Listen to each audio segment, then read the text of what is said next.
Give us your overall views of the markets at the moment and where you see traded headed this week, given how we started the trading week off yesterday. Basically, we're in a bit of a reporting weeks, starting from last week, this week, then maybe a bit of the following week. And honestly, the type of results that will come out are the results that will actually move the markets. And particularly the banking sector, there is more weight from results that come from the banking sector in moving the Nairobi Stock Exchange. And so far we've had two banks, Equity Bank and Kenya Commercial Bank, who have not produced very good results.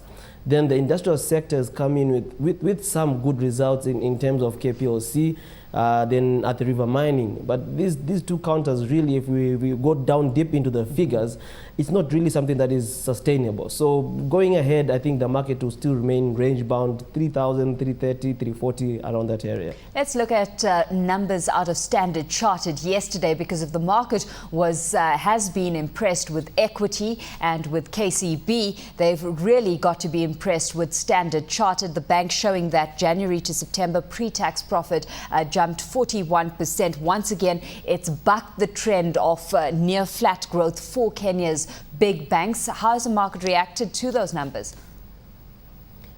Not much movement so far. Standard Chartered is a counter that is really traded thinly over time. And if you notice when their first quarter results, actually when their second quarter results, half-year results came in, they were very good. But there was not much movement in the price of the counter, because most of the people that are holding Standard Chartered or moving into Standard Chartered, it's a bit of an expensive stock to move in and a bit of a hard stock to move out, especially if you move in large chunks and large volumes. But all honors to them, their results are pretty good. Everything else looks pretty stable.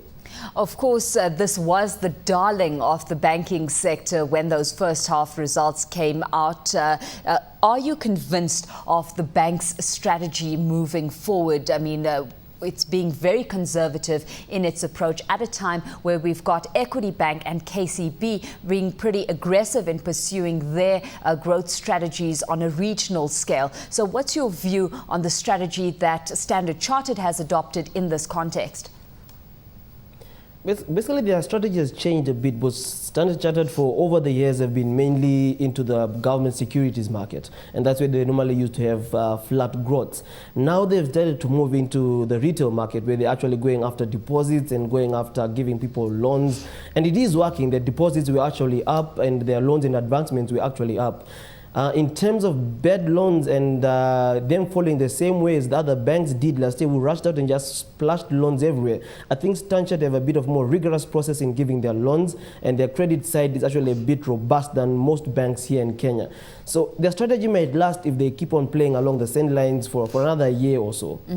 Well, Standard Chartered's profit jump was driven specifically by a rise in net interest income to 5.5 billion shillings, that from 4.4 billion in the same period last year. Interest income has been a supportive base for many of these banks. Is that a concern for you moving forward? Not really, because if you see what most banks were doing in 2008, they were just giving unsecured loans based on your salary and you remitting the funds.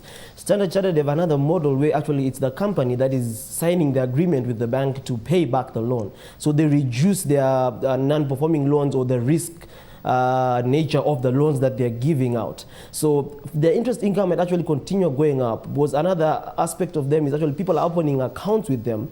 Because if you go to Equity Bank, you have an account with Equity Bank, to get a loan is a hassle, because they are cutting back on loans. So people are opening accounts where they can actually get the loan. And when we open the account, they have free money, their interest income will go up. Yep, well, this is at a time where we've got the Central Bank of Kenya really putting pressure on these banks to lower their interest rates in tandem with the lowering of rates of the central bank itself. Do you see these banks actually adopting any of these lowering policies moving forward and anytime soon, given the fact that a lot of their earnings has been derived from interest?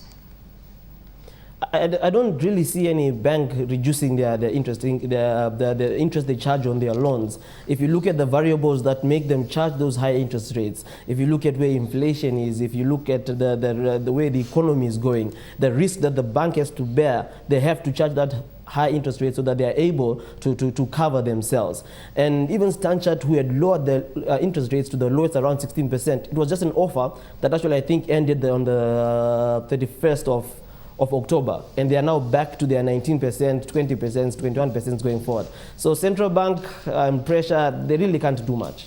Well, let's look at another company that made headlines yesterday, Safaricom. I mean, many seem to be pretty optimistic about the company's prospects moving forward. The company's first bond tranche was 50% oversubscribed. I would assume that comes as very little surprise given the success reaped by Kenyan not so long ago. Yes, basically bond market is very liquid. If any company actually wants to think of raising money, this is the time to go to the bond market, and you will get your funds a bit expensive, but not that expensive, less hassle, and you have enough time to repay them back. Guys are a bit optimistic about first half for Safaricom. I guess we'll have to wait until tomorrow morning where they release their results. I really hope they have good results, because if they don't, the effect that it will have on their share price tomorrow will be a bit drastic.